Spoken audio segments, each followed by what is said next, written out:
ఇప్పుడు ప్రారంభం కాబోతుంది దేశంలో ఎంతో పెద్ద విచారణ.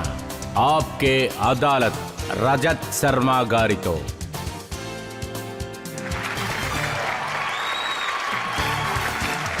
నమస్కారం.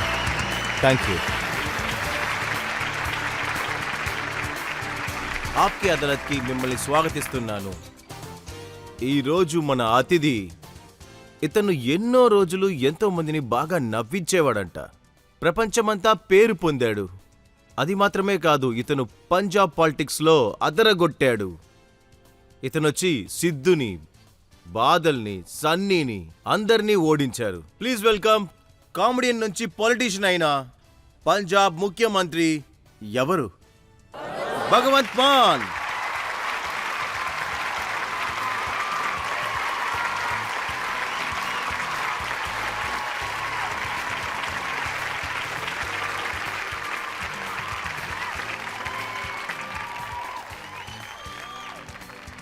మీ తప్పట్లు ఇంకా గట్టిగా కొట్టండి, ఎందుకంటే ఇప్పుడు మన కోర్టుకి మన జడ్జ్ రాబోతున్నారు. ఈరోజు వచ్చే జడ్జి ఎవరంటే ఈయన కూడా ఒక స్టార్. తిన సింగింగ్ టాలెంట్ చూసి ప్రపంచమే చాలా ఆశ్చర్యంగా చూస్తుంది. Punjab famous singer.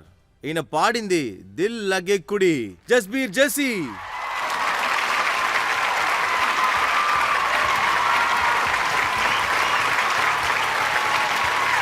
Thank you. ఈరోజు మన ఆప్కే అదాలత్లో ఇద్దరు పెద్ద స్టార్స్ వచ్చారు. మన విచారణను ప్రారంభించడానికి ముందు మన జడ్జ్ జస్వీర్ జషి దగ్గర పర్మిషన్ తీసుకుందాం కార్యక్రమాన్ని స్టార్ట్ చేయడానికి. విచారణ ప్రారంభించండి.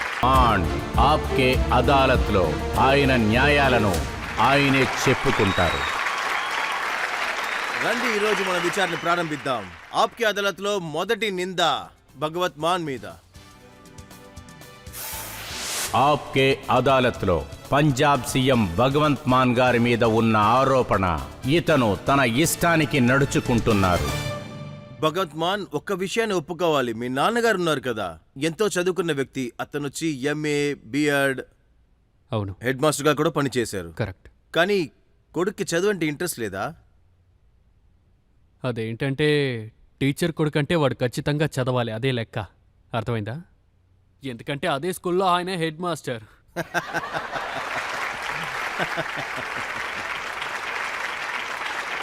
అందువల్ల చేష్టలు చేయాలంటే చాలా ఇష్టం, కానీ ప్రతి టీచరు హెడ్ మాస్టర్ కొడుకునే చూస్తారు.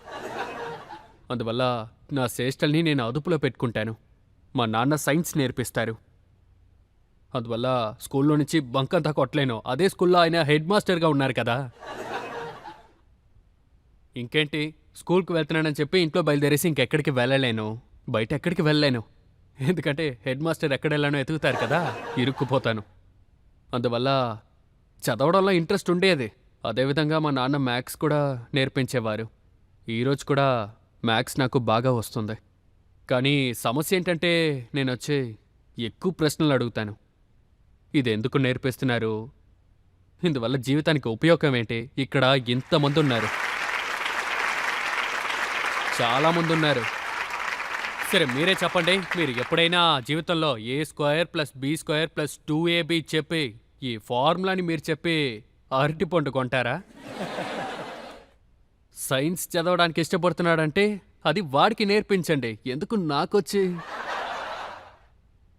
ఇది ఎలా ఉందంటే పోస్ట్ మ్యాన్కి ఇంటర్వ్యూ జరుగుతోంది, లెటర్ వేస్తారు కదా. ఇంటర్వ్యూ జరిగింది. ఇంటర్వ్యూలో అడిగారు ఒక వ్యక్తి దగ్గర, భూమి నుంచి చంద్రుడు ఎంత దూరంలో ఉంది. వాడు చెప్పాడు, ఈ రూట్లో నేను లెటర్ వేయాలంటే దయచేసి నన్ను వదిలేయండి, నాకు ఉద్యోగం వద్దు. నేను ఎప్పుడు చూసినా నాన్న దగ్గర అడుగుతూ ఉంటాను, నాకు ఇదంతా నేర్పిస్తున్నారే నాన్న, ఇది నా జీవితానికి ఉపయోగంగా ఉంటుందా? నేను ఇక్కడ ఒక చిన్న విషయం చెప్తాను. పంజాబీ టీచర్ ఒకరు వచ్చారు, హౌస్ టెస్ట్ తీశారు, ఫీజ్ కన్సెషన్ లెటర్ ఒకటి ఇమ్మన్నారు. ఫీజ్ కన్సెషన్ ఎప్పుడూ దొరికేదే కదా, ఎందుకంటే ఆ స్కూల్లోనే కదా నేను చదువుతున్నాను. To the principal comma, respected sir comma, ఈ స్కూల్, నా పేరు భగవంత్ సింగ్, నేను 7వ తరగతి చదువుతున్నాను. 6వ తరగతిలో నేనే ఫస్ట్ ర్యాంకు, 7వ తరగతిలో కూడా బాగా చదువుతున్నానని మాటేస్తున్నాను. మా నాన్న కూలీ పని చేస్తున్నారు. అతనికి జీతం చాలా తక్కువ. మా ఇంట్లో మొత్తం 5 మంది. జీవితంలో మేము చాలా కష్టపడుతున్నాం. అందువల్ల ఈ ఫీజుని మేము కట్టలేకపోతున్నాం. నా దగ్గర ఫీజు తీసుకోకండి. మీకు కోటాన కోటి ధన్యవాదాలు. ఇది నా పేరు, రోల్ నంబర్, ఇది అని రాస్తాం కదా. నాకు వాళ్ళు మార్క్ కూడా వేశారు, 9.5. 10కి వెరీ వెరీ గుడ్ అని కూడా రాశారు. కానీ నేను బాధగా ఉన్నాను. మా నాన్న చూసారంటే ఒక సైకిల్లో ఇంటి నుండి స్కూల్కి వెళ్తారు. ఇంటి నుండి ఒక 3 కిలోమీటర్లో స్కూల్ ఉంటుంది. వెళ్ళేటప్పుడు మా నాన్న దగ్గర చెప్పాను, నాన్న ఏంటిది చూడండి, మీరు ఎందుకు పాఠాలు తీస్తున్నారు? ఆయన చెప్పారు, మీరందరూ తెలివైన వాళ్ళగా ఉండాలి, అన్నీ నేర్చుకోవాలి, ఈ లోకం గురించి మీరు తెలుసుకోవాలి, ఏది నిజం ఏది అబద్ధం అని తెలుసుకోవాలి. సరే నాన్న, మీకు ఒక విషయం చెప్తాను, మీరు నాకు అబద్ధం నేర్పిస్తున్నారు. ఎప్పుడని అడిగారు. నేను టక్కుమని ఆ అప్లికేషన్ తీసి ఆయన చేతుల్లో పెట్టాను. ఆయన చదివేసి, సూపర్గా రాసావురా, బాగుందిరా, 9.5 మార్కులు, 10కి 9.5 మార్కులు తీసుకున్నావు, ఇది అద్భుతం రా. నేను చెప్పాను, నాన్న ఎందుకు అన్యాయం చేస్తున్నారు, మీరెందుకు నంబర్ చూస్తున్నారు? ఇందులో అసలు విషయం ఏంటంటే ఈ అప్లికేషన్ నేను రాసేదే మీకే, రెస్పెక్టెడ్ ప్రిన్సిపల్ సార్. అందులోనే నా నాన్న కూలివాడని కూడా రాశాను.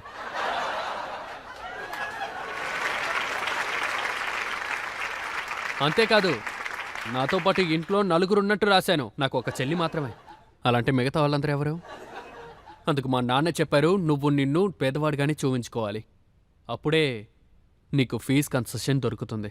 అప్పుడు నా నాన్నకి ఒక వార్త చెప్పాను. ఏ రోజైనా నా చేతికి ఒక మంచి పెన్ను దొరికి సిలబస్ని మార్చండి అని చెప్తే వచ్చిందంటే ఈరోజు జరుగుతోంది. అప్పుడు ఈ అప్లికేషన్ని పాజిటివ్ వేలో రాస్తాను. నేను ఇలా ఉన్నాను, మా నాన్న పేదవాడిగా ఉన్నారు, నేను ఫీజు గిచ్చుకోలేను, నా ఫీజుని కన్సెషన్ చేయండి అని నేను అస్సలు రాయను. నా ఫీజుని లెక్కలో పెట్టుకోండి అని రాస్తాను. నేను మాటేస్తున్నాను, ఒకరోజు ఆఫీసర్గా వస్తాను, ఆ రోజు వడ్డీతో కలిపి ఈ డబ్బులు నేను ఇస్తాను.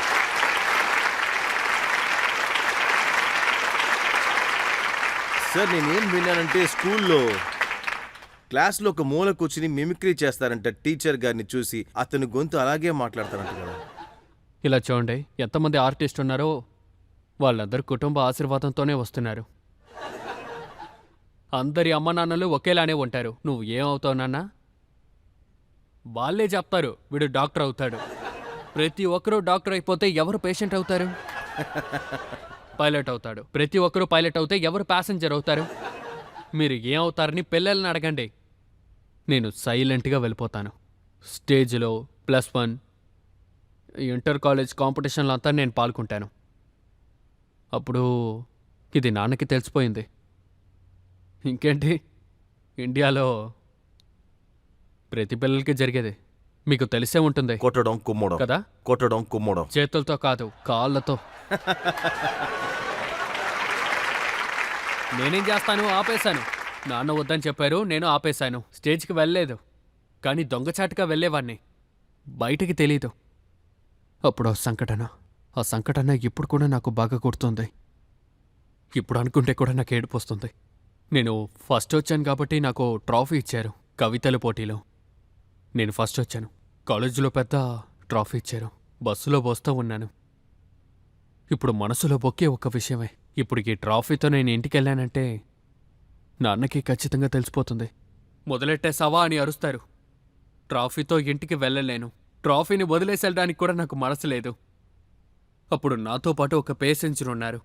ఆయన చెప్పారు, ట్రాఫీ బాగుందే. నేను చెప్పాను, మీకు నచ్చిందంటే సంతోషం, ఇదిగో మీరే ఉంచుకోండి. ఆ ట్రాఫీని అతనికి ఇచ్చేశాను. ఇలాంటి ట్రాఫీస్ ఎక్కువ ఉన్నాయి, మిగతా వాళ్ళకి ఇచ్చేశాను.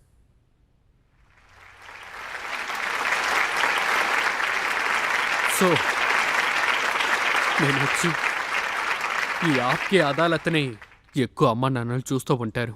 ఒకే ఒక విషయం చెప్తాను, పిల్లల టాలెంట్ని దయచేసి అర్థం చేసుకోండి, భారంగా ఉండకండి. ఇప్పుడు మీరు చూసారంటే ఎక్కువ ప్రొఫెషన్స్ ఉన్నాయి, వెళ్ళనివ్వండి. వాళ్ళకంటూ ప్రోటోకాల్స్ వేయకండి.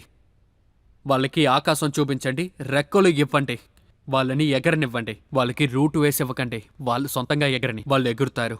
ఈ రన్వే ఉంచూసారా, అది ఫ్లైట్ని ఎగరనివ్వదు, రన్వే సందర్భాన్ని ఇస్తోంది. ఆ తర్వాత మిగతావంతా ఫ్లైట్ ఇంజిన్ని డిపెండ్ అయి ఉంది. అది మరో 20 నిమిషాల్లో చండీగఢ్లో వెళ్ళి దిగాలా లేదా శాన్ ఫ్రాన్సిస్కోలో దిగాలా అని అది నిర్ణయించని, అంతా ఇంజిన్ చూసుకుంటుంది. కానీ ఫ్లైట్కి రన్వే చాలా ముఖ్యం. రన్వేగా ఉండాల్సింది పేరెంట్స్, టీచర్స్. ఇదిగో వీళ్ళందరూ ఫ్లైటే. వీళ్ళందరూ ఎగరొచ్చు, కానీ మంచి రన్వే దొరకాలి. మీకు రన్వే దొరికింది, మీ ఫ్లైట్ టేక్ ఆఫ్ కూడా అయింది. అప్పుడు నిజంగానే టేక్ ఆఫ్ అయిందని మీ నాన్నగారికి అర్థమైందా? ఇది కూడా నిజమే. ఆ తర్వాత అమ్మా నాన్న ఇంటర్వ్యూ ఇస్తారు. నా పాప పుట్టేటప్పుడే నాకు తెలిసిపోయింది.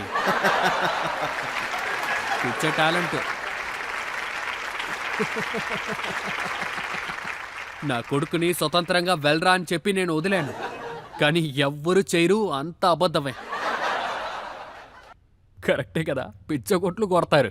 ఇందులో ఇంకో విషయం కూడా జరిగింది. అది పట్యాలలో. అప్పుడు మేము పట్యాలలోనే ఉన్నాం. అక్కడ గవర్నమెంట్ స్కూల్ ఉంటుంది కదా, ప్రిన్సిపల్ పేరులోనే లెటర్ అంతా వస్తుంది. కాషాయ రంగులో గవర్నమెంట్ లెటర్ వచ్చింది. గవర్నమెంట్ ఆఫ్ ఇండియా అని దాని మీద స్టాంప్ ఉంటుంది. అందులో రాసుంది మా నాన్న పేరు Mahindra Singh.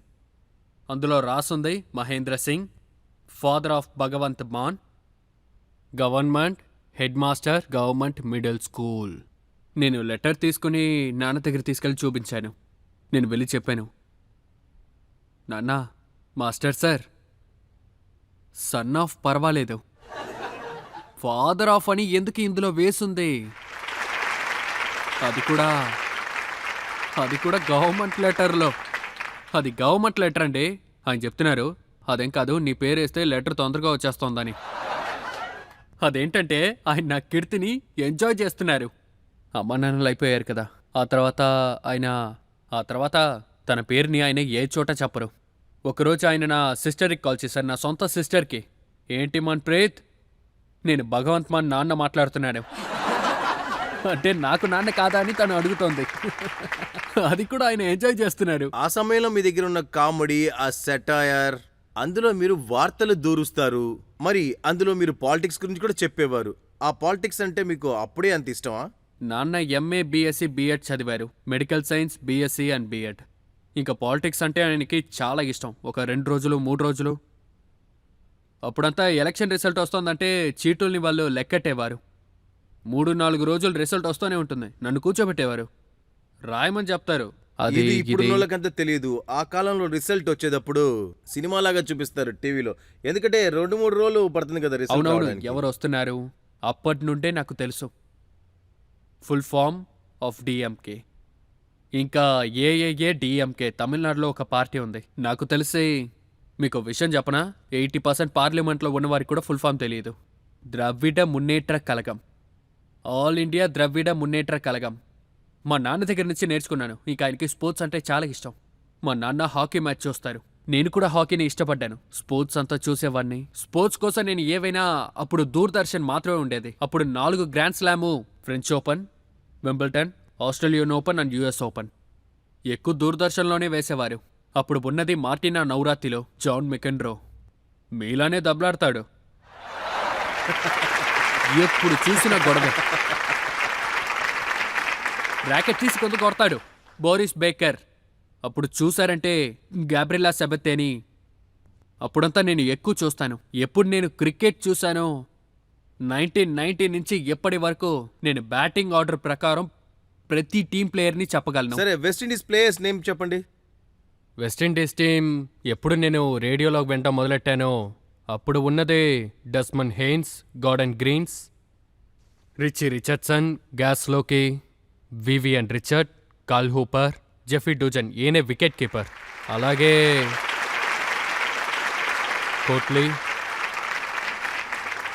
Kotli Ambrose, Malcolm Marshall, Patrick Patterson. చాలా కరెక్ట్ గా, పర్ఫెక్ట్ గా చెప్పారు. నేను అప్పటి నుంచి క్రికెట్ ని ఫాలో అవుతున్నాను. మీరు అందరూ పేర్లని కరెక్ట్ గా చెప్పారు. ఆర్డర్ కూడా అలాగే ఆర్డర్ కూడా.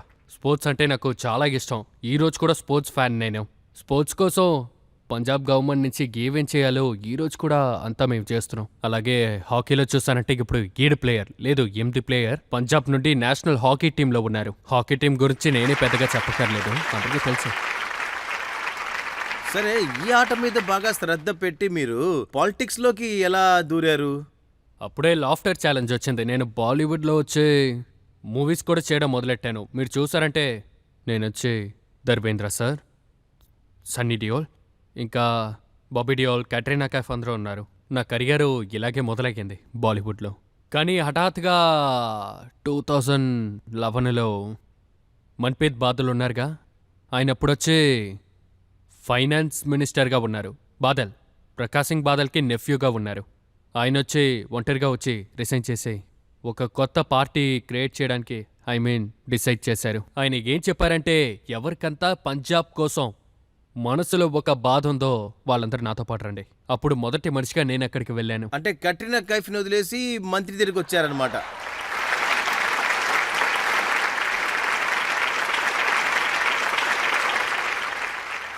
కట్రీనా కైఫ్ని వదిలేసి పంజాబ్ కోసం వెళ్ళాను.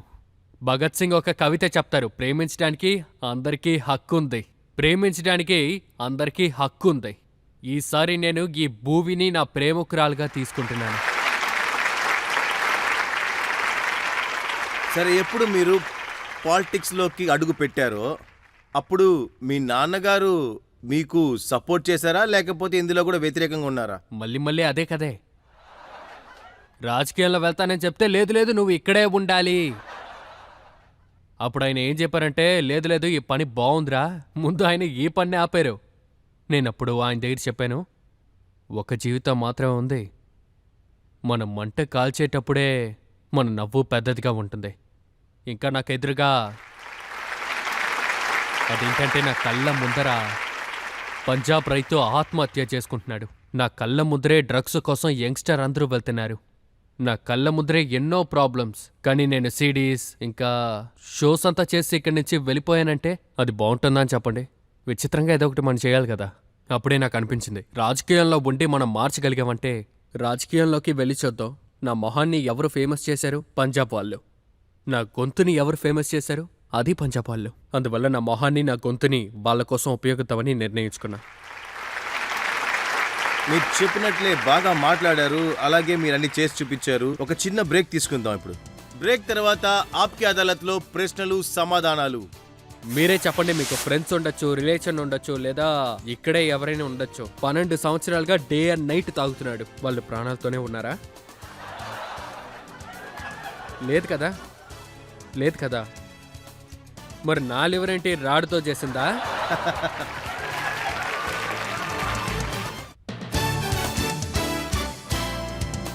Welcome back. ఆప్కే అదాలత్లో ఈ రోజు అతిథి పంజాబ్ సీఎం భగవంత్ మాన్. ఆప్కే అదాలత్లో మరో ఆరోపణ. ఆప్కే అదాలత్లో పంజాబ్ సీఎం గారు భగవత్ మాన్ గారి మీద ఉన్న ఆరోపణ, ఇతను తన మీద తనకే కోపం ఉన్నవాడిగా కనపడుతున్నారు. మాన్ సార్, నేను ఇప్పుడు గమనించింది ఏంటంటే మిమ్మల్ని మీరు చాలా శ్రద్ధగా చూసుకుంటున్నారు. మిమ్మల్ని మీరు అద్దంలో చూసి చెప్పుకుంటున్నారు. మాన్ సార్, మీలాంటి ఒక అందగాడు లేడని. మాన్ సార్, నేను పార్లమెంట్లోనే చెప్పాను, నేను ఎప్పుడూ అద్దం ముందర నుంచుని నన్ను నేనే పొగుడుకుంటాను. మాన్ సార్, మీరు అత్తరు కొడుతున్నారు. బయట వాళ్ళందరూ వచ్చి నీకు మర్యాద ఇవ్వాలంటే ముందు నువ్వు నీకు మర్యాద ఇచ్చుకోవాలి. ఇలా చూడండి, ఇక్కడ ఉన్న చిన్నపిల్లలు కూడా నేను చెప్పాలనుకుంటున్నాను, నువ్వు విరిగి తీరాలి అనేది గుడ్డు తలరాత. ఏదో ఒక విధంగా అది విరిగి తీరాల్సిందే. కానీ బయట ఫోర్స్ వల్ల ఆ గుడ్డు విరిగిందంటే లోపల ఉన్న ప్రాణం అయిపోతుంది. కానీ అది లోపల నుంచే విరుగుతోందంటే జీవితం ప్రారంభం.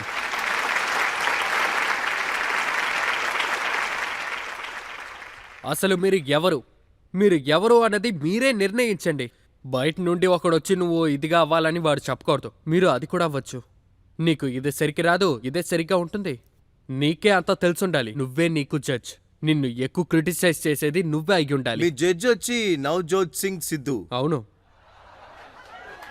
సిద్ధు సార్ అప్పుడప్పుడు చెప్తారు, తలపాగా చుట్టినోడంతా భగత్ సింగ్ అయిపోతాడా? భగత్ సింగ్ దేశాని కోసం ప్రాణాన్ని త్యాగం చేశాడు, కానీ భగవంత్ మాన్ పంజాబ్ ని బానిస చేసేశాడు. నేను భగత్ సింగ్ అయిపోయానని నేను ఎవ్వరికీ చెప్పలేదే. నేను ఒక చిన్న పురుగు కూడా కాదు. 23వ వయసులో ప్రాణత్యాగం చేశారు, అది కూడా మన దేశం కోసం. సరేనా? కానీ మనం వాళ్ళని ఫాలో చేయడం తప్పు కాదు కదా. వాళ్ళ కళల్లో దేశం ఎలా ఉండాలి లేదా ఎలా ఉండుంటుంది. భగత్ సింగ్ ఏ రోజు బాధపడలేదు. అదేంటంటే ఆయన దేశం స్వతంత్రం పొందుతుందా లేదా స్వేచ్ఛ పొందుతుందా అన్న విషయం ఆయనకి తెలిసింది. కానీ ఆయన బాధపడింది ఒకే ఒక విషయం కోసమే. స్వేచ్ఛ పొందిన తర్వాత ఈ దేశం ఎవరి చేతికి వెళ్తుంది. ఆయన బాధపడింది కూడా కరెక్టే కదా. ఈరోజు 75 ఏళ్ల తర్వాత విదేశానికి పారిపోతున్నాం. వీళ్ళని తరవడానికి భగత్ సింగ్ లాంటి వాళ్ళు, ఇంకా ఉద్ధమ్ సింగ్ లాంటి వాళ్ళు, వాళ్ళందరూ ఎంత త్యాగం చేశారు. ఇంకా కర్తార్ సింగ్, సరాబార్, రాజ్గురు, సుఖ్దేవ్, మన యంగ్స్టర్స్ ఆత్మహత్య చేసుకున్నారు బ్రిటిషర్స్ని ఇక్కడి నుంచి తరవడానికి. కానీ ఈరోజు 30-40 లక్షలు ట్రావెల్ ఏజెంట్స్కి ఇచ్చేస్తున్నాం. లైన్లో నుంచునో ఎక్కడ వాళ్ళ దగ్గర వెళ్ళడానికే. ఇప్పుడు మనం ఏం చెయ్యాలి? అదేంటంటే భగత్ సింగ్ కల స్వతంత్రం.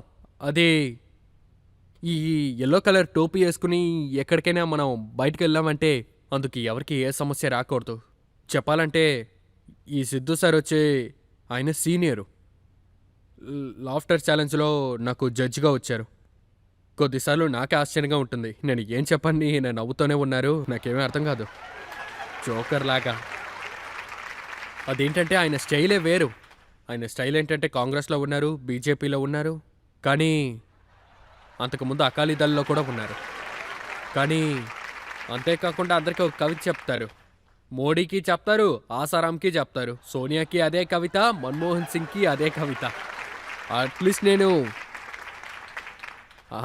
నేను సందర్భానికి తగ్గినట్టయినా మాట్లాడుతున్నాను కదా. కొన్నిసార్లు నేను సైలెంట్గా ఉంటాను. ఆయన స్టైలే వేరు, మనం ఏం ఆపలేం. ఒకసారి మీరు చెప్పారు నేను అతని ఫ్యాన్, ఆయన నా రోల్ మోడల్ అని కూడా, గుర్తుందా? అవునండి, ఆయనకి నేను క్రికెట్ ఫ్యాన్. ఆయన ఓపెనర్గా వచ్చినప్పుడు ఈరోజు కూడా ఫ్యాన్గా ఉన్నాను. అవునండి, శ్రీకాంత్తో పాటు వస్తారు ఓపెనర్. అప్పుడు నేను ఎక్కువ క్రికెట్ చూసేవాడిని, అందుకే ఫ్యాన్గా ఉన్నాను. ఇదంతా తప్పు చెప్పకూడదు. కానీ అందరూ ఏం చెప్తున్నారంటే ఆమ్ ఆద్మీ పార్టీ లీడర్ గజ్రీవాల్ అతన్ని పార్టీ ఫేస్గా ముందు నిలబడతారని విన్నాము. చెప్పాలంటే నేనే కేజ్రీవాల్ సార్ దగ్గర విన్నపించాను.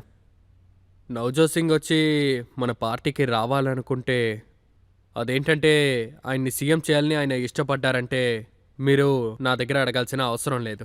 మీరు అభ్యంతరమే లేకుండా చేసేయచ్చు. నేను వచ్చి ఆయన దగ్గర ఏ పోస్టింగ్లో అయినా పనిచేయడానికి సిద్ధంగా ఉన్నాను. నా లక్ష్యం ఏంటంటే పంజాబ్ని కాపాడాలంతే. పంజాబ్ని డ్రగ్ నుండి కాపాడాలి. ఇప్పుడంతా మన బ్రెయిన్ డ్రైన్ అవుతోంది. ఇక్కడ ఉన్న యంగ్స్టర్స్ అందరూ కెనడాకి వెళ్ళిపోతున్నారు. ఈ విషయంలో నేను ఎప్పుడూ కుర్చీకి అంత ఇంపార్టెన్స్ ఇవ్వను.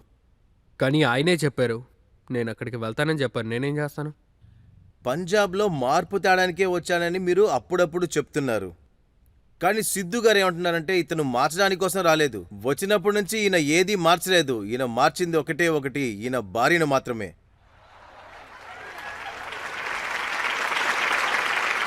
ఇలా చూడండి,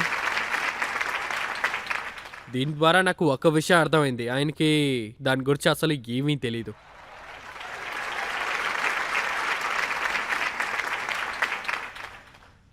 నాకొచ్చి రెండో పెళ్ళి జరిగింది. అది లీగల్గా జరిగింది. గురు గ్రంథ్ సాబ్ జీని అతన్ని ఇంట్లోనే అతన్ని కూర్చోపెట్టి నియమాలతో జరిగింది. ఇందులో ఎవరికి ఏం సమస్య? ఇదే పంజాబ్కి అవసరం అని చెప్పండి. సిద్ధు సార్ చెప్తున్నారు కదా, అదేంటంటే నేను పెళ్ళాన్ని మారుస్తున్నాను, ఇంకా దేన్ని మార్చట్లేదని. అలా అంటే సిద్ధు సార్ ఒక విషయాన్ని మర్చిపో ఉండకూడదు. ఆయనకు ఉన్నది కూడా రెండో అమ్మే.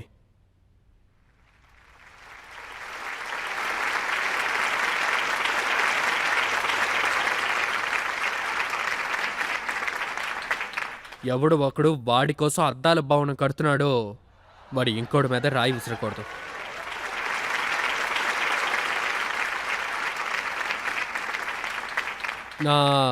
నా వైఫ్ డాక్టరు, ఎంబీబీఎస్ డాక్టర్. వాళ్ళు రాజకీయంలో ఇంతవరకు నన్ను ఎలా చెప్పాలి, ఇంతవరకు రాలేదు. సోషల్ వర్క్ అంతా ఎక్కువ చేస్తారు. కానీ మీరేంటంటే వాళ్ళనే తప్పు చెప్తున్నారు.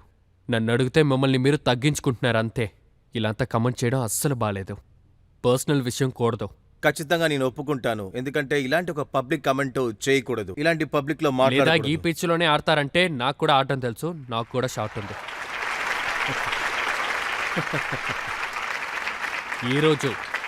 ఈరోజు ఆయన ఇది చెప్పారో అక్కడ కూర్చున్న 80%కి రెండో అమ్మ, రెండో పెళ్ళం, మూడో పెళ్ళం అంతా గుర్తొచ్చేస్తుంటాయి.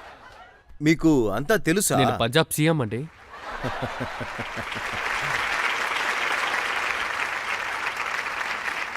ఇప్పుడంతా బాదల్ కుటుంబంతో ఎక్కువగా వ్యతిరేకిస్తున్నాడు. మెజటియా సార్ కూడా అప్పుడప్పుడు చెప్తున్నారు ఇప్పుడు కౌగులించుకునే సమయం వచ్చేసింది.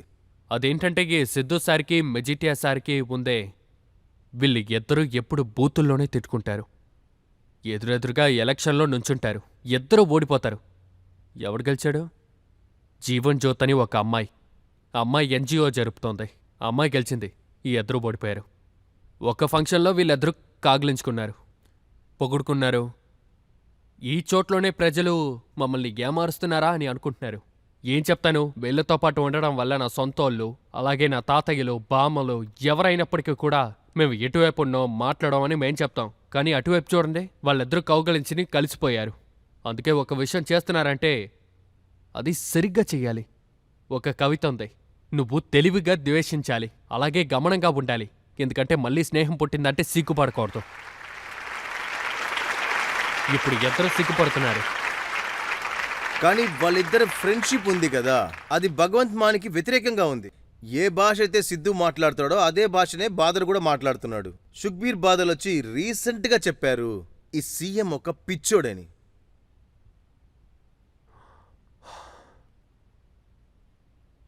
నిజమేంటి? అసలు నిజమేంటి? చూడండి, ప్రకాష్ సింగ్ బాదల్ ఓడిపోయారు, సుఖ్దేవ్ బాదల్ ఓడిపోయారు, ఆయన అల్లుడు ఓడిపోయారు, ఆయన బావగారు ఓడిపోయారు, చుట్టాయన ఓడిపోయారు, బామ్మగారు ఓడిపోయారు, కెప్టెన్ అమరేందర్ సింగ్ ఓడిపోయారు, చన్నీ ఓడిపోయాడు, అందరూ ఓడిపోయారు. ఇప్పుడు వీళ్ళ వల్ల ఇదే తట్టుకోలేకపోతున్నారు. టీచర్ కొడుకు ఒక ముఖ్యమంత్రి అయిపోయాడే, అలాంటే వాళ్ళు 3.5 కోట్ల ప్రజల్ని తిడుతున్నారా ఏంటి? వాళ్ళొక పిచ్చోడ్ని ఎన్నుకున్నారా? సుఖ్బీర్ బాదల్ ఏంటి తెలివిగా మాట్లాడుతున్నాడు? సుఖ్బీర్ బాదల్ స్టేజ్లోనే చెప్తున్నాడు ప్రకాష్ సింగ్ బాదల్ చనిపోయారు, ఇప్పుడు ఆయన మనతో పట్టలేరు. సుఖ్బీర్ బాదల్ చెప్తున్నాడు స్టేజ్లో, ఒక్కసారి కాదు 2-3 సార్లు చెప్తున్నాడు, ఇక్కడ కూర్చున్నారే సర్దార్ ప్రకాష్ సింగ్ బాదల్, మీరు నాకు నాన్న లాంటి వారు. బాదల్ సార్ లేచి చెప్తున్నారు, నిజంగా నేను నీ నాన్నరా? అది కూడా ఒక నాన్న చెప్తున్నారు. ఎంత దారుణం! వీళ్ళ గురించి చెప్పాలంటే పెద్ద పెద్ద స్కూల్లో చదివినవారు, కొండ మీద స్కూళ్ళుంటాయే ఆ స్కూల్లో చదివినవారు. వీళ్ళందరికీ 100 తర్వాతే లెక్కట్టం వచ్చు, దాని కింద అంటే రాదు. వీళ్ళని 144 crore అని చెప్పమంటే 1,44 కోట్లు అని చెప్తారు. 100 తెలుసు, 44 తెలీదు. 44 చెప్పడం తెలీదు. వీళ్ళందరూ ఆ కొండ నుంచి చదివేసుకుని వచ్చారు. పంజాబ్ కల్చర్ గురించి అసలు వీళ్ళకేమీ తెలీదు. నోటికొచ్చింది వాక్కుంటారు. సిద్ధు సార్ అంటున్నారు మిమ్మల్ని మజ్ను మాన్ అని పిలుస్తారంట. బానే ఉంది. సిద్ధు సార్ ఎవరు? సరే, సిద్ధు సార్ ఎవరు? విదేశం అతనా? దేన్ని విడిచిపెట్టలేదు లేదు. కదా. సిద్ధు సార్ ఎవరు? కాంగ్రెస్లో ముఖ్యమైన అతనా? లేదే. ఆయనే ఎవరు? మీ జడ్జ్, మీ గురు. లేదు లేదు, మీ రోల్ ఓడిపోయిన మోడల్. వారు.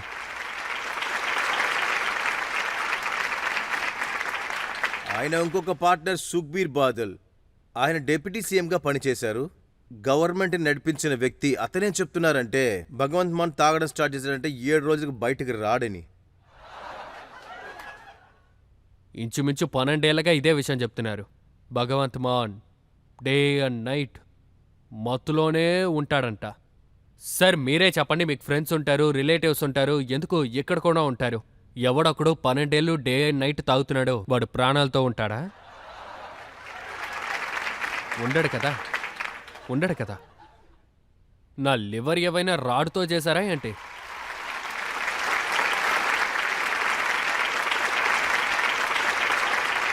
అసలు నేను ఏం చెప్పాను? వీళ్ళకి చెప్పడానికి ఏం దొరకలేదంటే వీళ్ళు నోటికొచ్చింది వాగుతారు. నేను పొద్దున్న 6ంటికి లేచిన వెంటనే మొదటి ఫైల్ని ఓపెన్ చేస్తాను. ఇన్ని పనులని 70 ఏళ్లలో ఎవరూ చేయలేదు, కానీ 1.5 సంవత్సరంలోనే నేను చేశాను. పంజాబ్లో 88% ఇంటికి ఫ్రీ ఎలక్ట్రిసిటీ దొరుకుతోంది. అంతేకాకుండా అందులో ఎవరిని మేము ఏమార్చట్లేదు. 600 యూనిట్లు ఫ్రీ.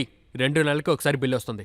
600 యూనిట్లు ఫ్రీ. మీరు 4 ఏసీలు పెట్టుకున్నారా, మీకు 600 యూనిట్ల కింద వచ్చిందంటే మీకు కూడా ఫ్రీయే. బిల్లు వచ్చినా కూడా 0 చూపిస్తుంది, ఎందుకంటే పంజాబ్లో కరెంట్ ఉంది. నేను క్రియేట్ చేస్తున్నాను, ఎందుకంటే జార్ఖండ్లో పంజాబ్కి చెందిన ఒక కోల్ మైన్ ఉంది.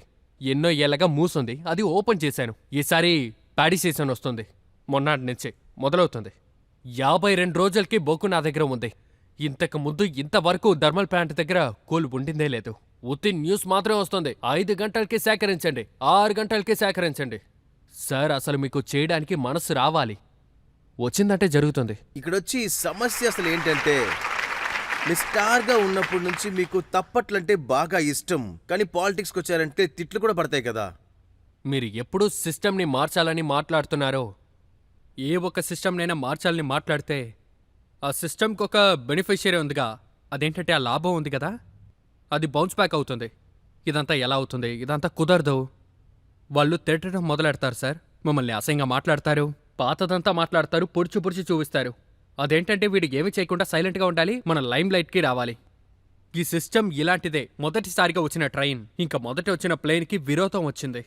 అదెలా ఆకాశంలో ఎగురుతుంది, అదెలా ట్రాక్లో ట్రైన్ వెళ్తుంది, మనం నడుస్తున్నాం కదా.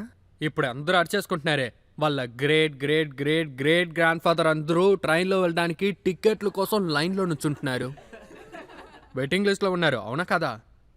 అందుకే చెప్తున్నాను, అవమానాన్ని ఎదుర్కోవడం నేర్చుకోవాలి. అన్నా సార్ చెప్పారు, రాజకీయాల్లో అవమానాన్ని మనం ఎదుర్కోవాలి. ఇక్కడ ఎవరిని పొగడరు. దీనికి సంబంధించిన ఒక విషయం చెప్తాను. ఒక వ్యక్తి ఉన్నాడు, ప్రతి విషయాన్ని తప్పు చెప్తాడు, ప్రతి విషయంలోనూ నెగటివ్ మైండెడ్గా ఉన్నాడు, ప్రతి విషయంలోనూ తప్పు చెప్తాడు. ఫ్రెండ్స్ కూడా వాడి మీద అప్సెట్గా ఉన్నారు. వీడేంటి దేని చూసినా తప్పు చెప్తున్నాడు. వాళ్ళకి ఒక కుక్క దొరికింది ఫ్రెండ్స్కి. ఆ కుక్క ఉందిగా, అదొచ్చి నీళ్ల మీదే నడుస్తుంది, నీళ్ల మీద నడుచుకుంటూ వెళ్తుంది. అసలు ఇప్పుడు ఇందులో ఏం తప్పు చెప్తాడో చూద్దామని చెప్పారు. వాడిని పిలిచారు, వచ్చాడు, ఇదిగో చూడని చెప్పారు. వాళ్ళు కుక్కని ఇక్కడి నుంచి వదిలారు స్విమ్మింగ్ పూల్లో. కుక్క నీళ్ళ మీద నడుచుకుంటూ అటువైపు వెళ్ళిపోయింది. అక్కడ ఈ కుక్కను చూసావుగా, ఇప్పుడు ఇందులో ఏం తప్పు చెప్తావు? వాడు చూసి చెప్పాడు ఆ కుక్కకి ఈత కొట్టడం రాదని.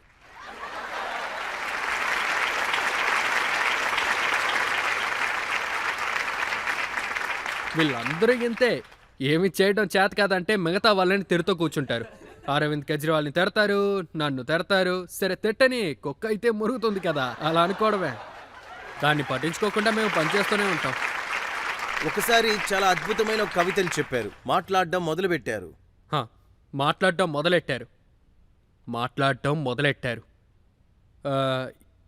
56 ఇంచ్ చెస్ట్ని చూపించిన వెంటనే మాట్లాడటం మొదలెట్టారు. ఇండియాని డిజిటల్ చేసిన వెంటనే మాట్లాడటం మొదలెట్టారు. బుల్లెట్ ట్రైన్ వచ్చిన వెంటనే. ఇప్పుడు ఆ మాటలు ఎంత దూరానికి వెళ్ళింది? ఇప్పుడు ఏం చేస్తారు? ఇప్పుడు వాళ్ళ దగ్గర మాట్లాడడానికి టాపికే లేదు.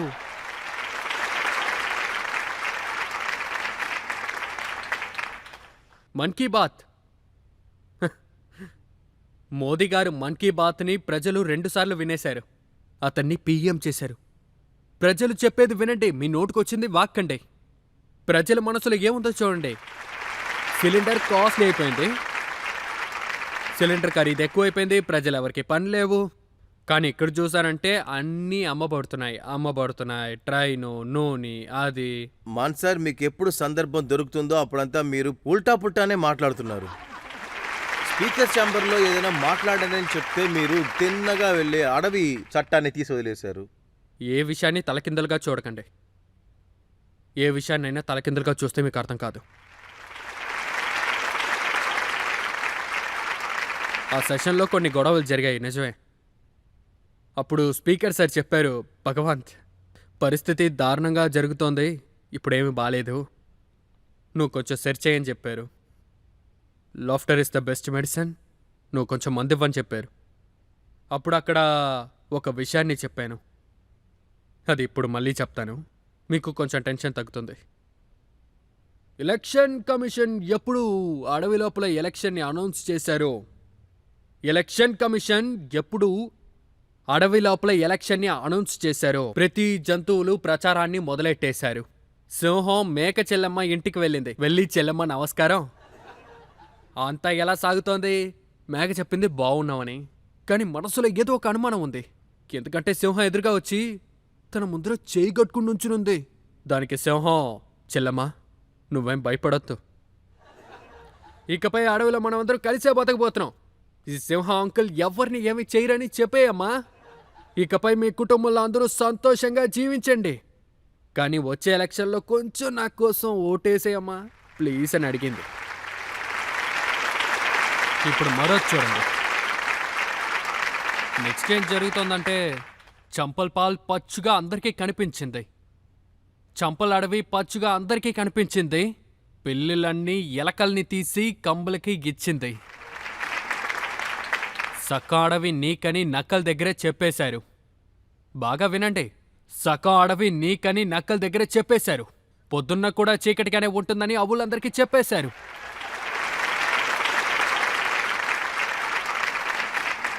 ఇంకా నిన్ను ఎవరు చంపడానికి ఉంటారని ఎలకల దగ్గరే చెప్పేశారు.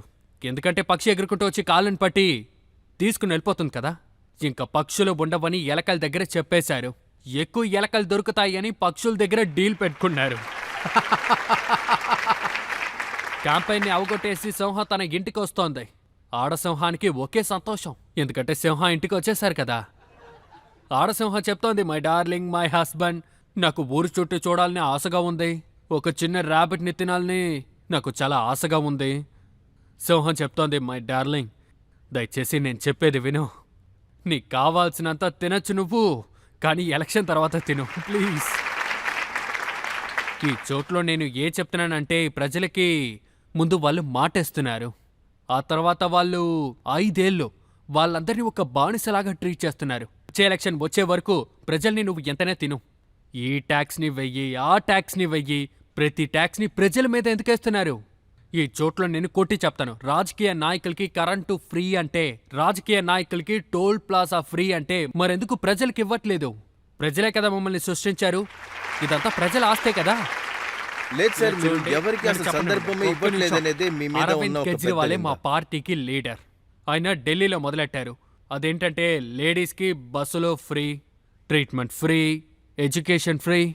కానీ వీళ్ళని చూడండి, అదేంటంటే ఈ అపోజిషన్ పార్టీ వాళ్ళు చెప్పేది కేజ్రీవాల్ ఫ్రీని దారపోస్తున్నారంట, ఫ్రీని దారపోస్తున్నారంట. నేనేం చెప్తాను, ఇది మంచిదే కదా. 300 యూనిట్లు కరెంటు, ఇంకొంచెం మెడికల్ ట్రీట్మెంట్, ఇంకా బస్సులో ప్రయాణం, ఇదంతా మంచి విషయమే కదా. ఫ్రీగానే కదా ఇస్తున్నారు. మరి ప్రతి ఇంటికి 15 లక్షలు ఇస్తానని చెప్పారే, ఆ కథ ఏంటి? అదెవరికి తెలీదు. దాని గురించి అర్థం మనం మాట్లాడకూడదు. నేనిది పార్లమెంట్లో ఎదురుగానే అడుగుతాను.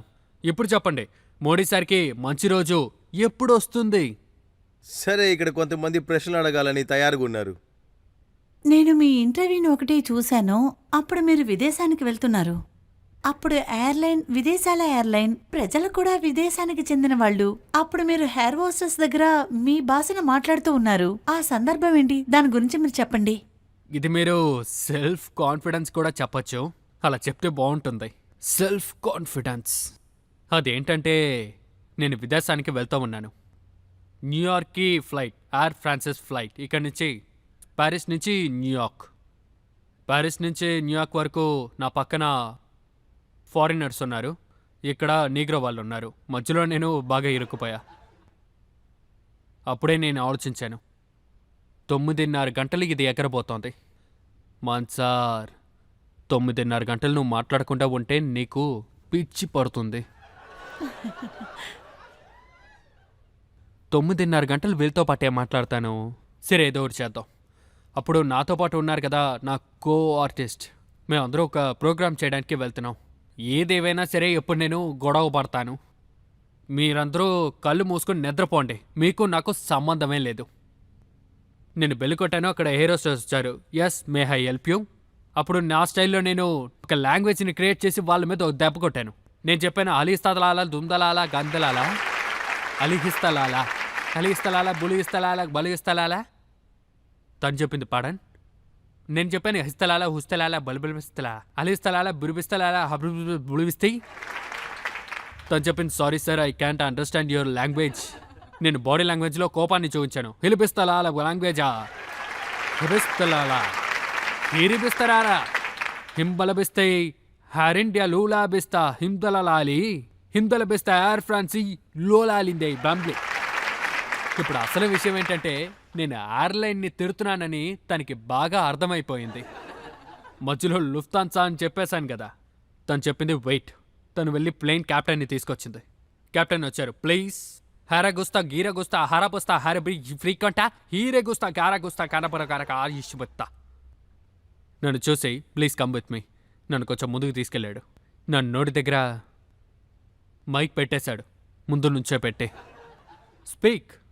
నేను చెప్పాను హంగలపిస్తా, అలవలపిస్తా, కెరపలపిస్తా, ఇంగలపిస్తే బాల బొలబొస్తాయి.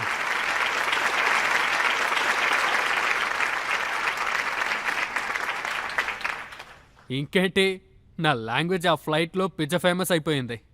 ఇప్పుడు వాడు ఇంగ్లీష్లో చెప్పడం మొదలెట్టాడు. ఈ లాంగ్వేజ్ ఎవరికైనా తెలిసిందంటే వాళ్ళు పరిగెట్టుకుంటూ రండి అని. ఇలాంటి ఒక లాంగ్వేజ్ ఉంటేనే కదా వాడు కాంటాక్ట్ చేస్తాడు. మళ్ళీ ఆ పదం ఏంటని అడిగితే నేనే చెప్పలేనుగా. నేను ఒకే ఒక వర్డ్ మాత్రమే పట్టిపెట్టాను, పిలిబోస్తి. ఎండులో నేను చెప్పడం వల్ల వీడికి ఏదో అడుగుతున్నాడని వాళ్ళు అనేసుకున్నారు.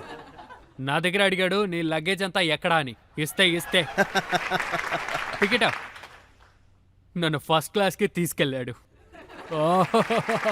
ఫస్ట్ క్లాస్ అంతా ఎలా ఉంది ఊరు నాయనో. నాకు సేవలు చేయడం మొదలెట్టారు. ఇంకేంటి, నేను ఏం అడిగినా 2 నిమిషాల్లో నా కళ్ళ ముందర తీసుకొచ్చి పెడుతున్నారు. వెనక నుండి ఒక ఎయిర్ హోస్టెస్ వచ్చింది. నా దగ్గర ఒక కవర్ ఇచ్చింది. ఆ తర్వాత చెప్పింది your co passenger send it to you. అందులో పంజాబీలో రాసుంది, రే నన్ను కూడా అక్కడికి తీసుకెళ్ళరా.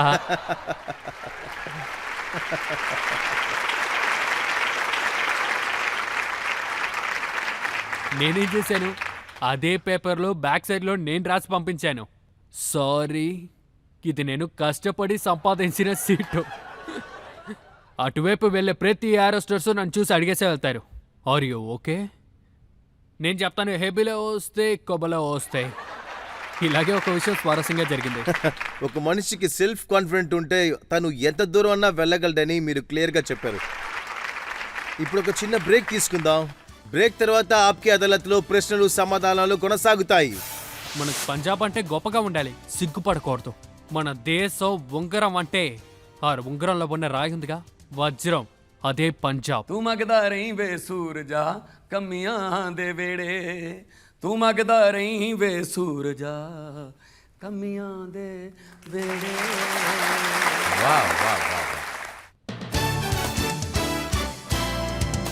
Welcome back. ఈ రోజు ఆప్కే అదాలత్లో పంజాబ్ సీఎం మిస్టర్ భగవత్ మాన్ ఆప్కే అదాలత్లో ఇప్పుడు రాబోయే ఆరోపణ. ఆప్కే అదాలత్లో పంజాబ్ సీఎం భగవంత్ మాన్ గారి మీద ఉన్న ఆరోపణ, ఈయన డబుల్ స్టాండర్డ్ ఉన్నవారు. మీరు రాజకీయాల గురించి ఎన్నో విషయాలు చెప్పారు. మీ పంజాబ్లో ఉండే రాజకీయవాదులు ఏం చెప్తున్నారంటే 122 ఎమ్మెల్యేస్ మరియు మంత్రులు అంటే ఫార్మల్ ఎమ్మెల్యేస్ వాళ్ళ సెక్యూరిటీని కూడా విత్డ్రా చేశారంట కదా. సార్, సెక్యూరిటీ గార్డ్ని పెట్టుకుని వాళ్ళకి సెక్యూరిటీ పని ఏమి ఇవ్వట్లేదు. సెక్యూరిటీ వాళ్ళు పంజాబ్లో ఎక్కువ మంది ఉన్నారు. ఏదేదో పనులు చేస్తున్నారు, మేము కూడా వెతుకుతున్నాం, పట్టుకుంటాం. అసలు ఏం చెప్తాం? వాళ్ళ ఇంటి ఎద్దులందరికీ రక్షణ ఇస్తున్నారు. వాళ్ళ ఇంటి కోడుల్ని వీళ్ళు పెంచుతున్నారు. ఇల్లు పనులంతా వీళ్ళే చేస్తున్నారు. పిల్లల్ని స్కూల్కి తీసుకెళ్ళి వదులుతున్నారు. సరే మీకెందుకు సెక్యూరిటీ? ఎందుకు ఇంత భయపడుతున్నారు? వాళ్ళని మీరు రిస్క్ లో తోసేశారంట. కానీ మాన్ సార్ తనకు తన ఫ్యామిలీకి 1000 మంది ఆఫీసర్లని మిలిటరీ ఆఫీసర్ని పెట్టుకున్నారంట. నిజమేనా ఇది? సరే ఆ లిస్ట్ ఏదో ఇమ్మన్నాను సార్. సరేనా? అసలు వీళ్ళు ఏం మాట్లాడుతున్నారు? ప్రోటోకాల్లో ఉన్న వాళ్ళు ఉన్నారు, నాకేం తెలీదండి. సిద్ధు ఊసే వాళ్ళని ఎందుకు చంపారంటే తన సెక్యూరిటీని తగ్గించమని మీరే చెప్పారంట కదా. ఏ రోజు ఆయనకి ఇలాంటి సంఘటన జరిగిందో ఆ రోజు కూడా ఆయన ఇంట్లో 2 గన్మెన్లు ఉన్నారు. వాళ్ళని ఆయనతో పాటు తీసుకెళ్లేదు. ఆయన దగ్గర ఆయన తయారు చేసిన బుల్లెట్ ప్రూఫ్ కార్ ఉంది, అది కూడా తీసుకెళ్లేదు. కారణం ఇది మాత్రం కాదు. చనిపోయింది దారుణమైన విషయమే. అది నిజానికి అది బాధాకరమైన విషయమే. ఆయన 29 అదేం చెప్తారు గ్యాంగ్స్టర్ వాళ్ళందరినీ పట్టేశాం. 3 ఎన్కౌంటర్లో చనిపోయారు. 3000 పేజీలకి ఆ చలాన్లు కూడా ఇచ్చేసాం. నా తరపు నుండి నేను ఏం చెప్తాను, మేము ఏమి చెడ్డవాళ్ళం కాదు. మాఫియాని మేము పెంచట్లేదు, లేదా ఏ గ్యాంగ్స్టర్కి పొలిటికల్ అసైన్మెంట్ ఇవ్వట్లేదు. మిగతా వాళ్ళు కావాలంటే చెయ్యొచ్చు. నేను ఎప్పుడూ పంజాబ్ ప్రజలతోనే ఉంటాను. సరే, ఇప్పుడు ఇరుక్కున్నారు కదా ఎక్కువ మంది, వాళ్ళందరినీ పెంచిందెవరు? ఇంకో పార్టీయే పెంచారు. వీళ్ళిద్దరూ ఒకరికొకరును సంబంధించిన వారండి. ఈ విషయం అంతా ఇప్పుడు పంజాబ్లో ఆపేశాం. మాఫియాస్ అంతా ఎవరు ఇప్పుడు పంజాబ్లో లేరు. Sand mafia, land mafia, transport mafia అంతా ఇప్పుడు ఆపేశాం. అందుకే ఇప్పుడు వీళ్ళందరూ అరుస్తూ ఉన్నారు. సరేనా? నేను ఇంతవరకు పైసా సంపాదించలేదు. పంజాబ్ నుంచి ఎవరైనా నా కళ్ళ ముద్రైనా దొంగలించాడంటే ఇంకా నా దగ్గర పెన్ను ఉంటే దాంతో లెక్క చూడగలమంటే ఖచ్చితంగా చూస్తాను. మా పంజాబ్లో ఒక రూల్ ఉంది. మీరు ఎమ్మెల్యే అయిన వెంటనే మీకు ఒక శాలరీ దొరుకుతుంది 85,000 ప్లస్ ఇంకా ఇన్సెంటివ్ బేటాస్ అంతా. ఇప్పుడు మీరు ఎమ్మెల్యే అవ్వకపోతే అప్పుడు మీకు ఒక 75,000 దొరుకుతుంది. మరోసారి మీరు ఎమ్మెల్యే అయ్యారంటే మీకు మళ్ళీ శాలరీ దొరుకుతుంది. మీరు 4 సార్లు ఎమ్మెల్యే అయ్యారంటే 5వ సారి మీకు టికెట్ దొరకలేదు లేదా మీరు ఓడిపోయారంటే మీకు 4 పెన్షన్ అప్పుడు దొరుకుతుంది. 70 యాడ్ చేసి చూడండి, 2,80,000. ఎన్నిసార్లు మీరు ఎమ్మెల్యే అవుతున్నారో మీ పెన్షన్ కూడా ఎదుగుతూనే వెళ్తుంది. కొంతమంది ఓడిపోయారంటే కూడా లాభమే. గెలిస్తే 85,000, ఓడిపోతే 3 లక్షలు. నేను చెప్పాను ఇక్కడ ఏదో తప్పు జరుగుతోంది. మీరు ఎన్నిసార్లైనా కుర్చీలో కూర్చోండి, మీకు అదే జీతం వేస్తారు. ముందు నేను అది మార్చేశాను. ఒక లెజిస్లేటర్, ఒక పెన్షన్, మిగతా ఏ పెన్షను మీకు దొరకదు. అయినా కూడా నేను చెప్తాను, అదేంటంటే ఈ పెద్ద పెద్ద వాళ్ళందరూ ఏదో ఒకటి కొని పడేస్తారు. ఇది కొనుక్కుంటారు, అది కొనుక్కుంటారు. వాళ్ళందరి దగ్గర ఒక విషయం చెప్తున్నా, నువ్వు ఏం కావాలన్నా బాగా చేర్చిపెట్టుకో. డబ్బులు, వజ్రాలు, ఆస్తులు. కానీ ఒక విషయం మర్చిపోకు, నువ్వు చచ్చాక ఏమీ తీసుకెళ్ళలేవు, అంతా ఇక్కడే ఉంటుంది. మీ అందరికీ నేనే పెద్ద ఉదాహరణ. నా కలలో కూడా నేను అనుకోలేదు, ఒక చిన్న గ్రామం నుండి ఎద్దు తోకను పట్టుకుని పరిగెట్టాను. నేను ఈతని అలాగే నేర్చుకున్నాను. అవునండి, ఎద్దు తోక పట్టుకుని నేను నీళ్ళలో దిగిపోతాను. ఈరోజు కూడా అక్కడికి వెళ్తాను. మా అమ్మగారు అక్కడే ఉన్నారు, ఊళ్ళో ఉన్నారు, అప్పుడప్పుడు వస్తూ వెళ్తూ ఉంటారు. ఇంకా మా అమ్మగారు ఉన్నారు కదా. ఒక స్వారస్యమైన విషయం అదే, టీవీ వాళ్ళందరూ వచ్చారు, అమ్మని ఇంటర్వ్యూ చేశారు. ఊళ్ళు వాళ్ళు అందరూ వచ్చారు. ఇంటర్వ్యూ తీయడానికి వచ్చిన వాళ్ళందరూ గోడను చూసి, మీరు సీఎం అమ్మగారుగా ఉన్నారు, ఈ గోడను చూడండి, ఇది కొంచెం సరి చేసుకోండి. దానికి మా అమ్మగారు చెప్పారు, ఇంకెక్కడైనా ఇల్లు కట్టుకోవాలా భగవన్, నువ్వు కట్టుకో, ఇక్కడ సుత్తి తగలకూడదు. ఎవరికి తెలుసు ఏ రాయితో ఈ ఇంటిని కట్టారో నాకు అర్థం కావట్లేదు. ఈ ఇల్లే వాణ్ణి అంత పెద్ద కుర్చీలో కూర్చోపెట్టింది. అందువల్ల ఈ గోడని మీరు హ్యామర్తో కొట్టకూడదు. మేము ఎవరంటే 2 సార్లు దేవుడికి దండం పెట్టుకునే వాళ్ళం. కారు కింద ఒక పక్షి వచ్చినా కూడా, ఎలాంటి పక్షి అయినా సరే చనిపోయిందంటే అక్కడే ఓ 2 నిమిషాలు మౌనంగా నుంచుంటాం. అందుకే కొంతమంది లీడర్స్ చెప్తున్నారు, దున్నపోతు తోక పట్టుకుని ఈత నేర్చుకున్న ఒక లీడర్ వాడు సీఎం అయితే మాత్రం పిచ్చోడుగానే కదా ఉంటాడు. ఎందుకంటే మీడియా వాళ్ళు అడిగారు, సీఎం పదవిలో కూర్చుంటే పెద్ద పెద్ద వాళ్ళందరూ కూడా పిచ్చి వాళ్ళు అయిపోతారని. కానీ మీరు ఎలా నార్మల్గా ఉన్నారు? నేను చెప్పాను ఒక డిఫరెన్స్ ఉంది. నేను చెప్పాను వాళ్ళందరూ చైర్లో కూర్చుని ఫేమస్ అవుతున్నారు. నేను ఫేమస్ అయ్యాక చైర్లో కూర్చున్నా. నేను గొప్పల్ని చూశానండి.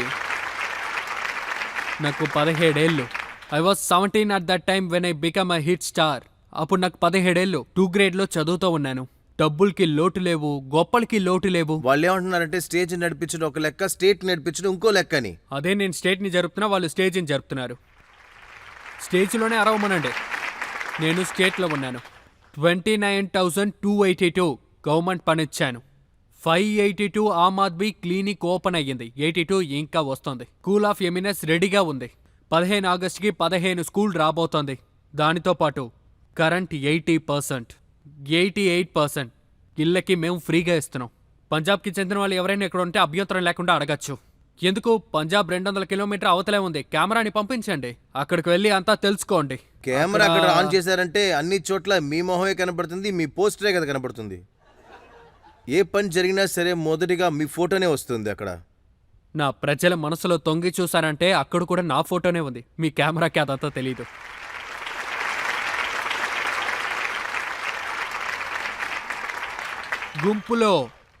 గుంపులో ఎన్నో మొహాల్ని చూసుంటారు.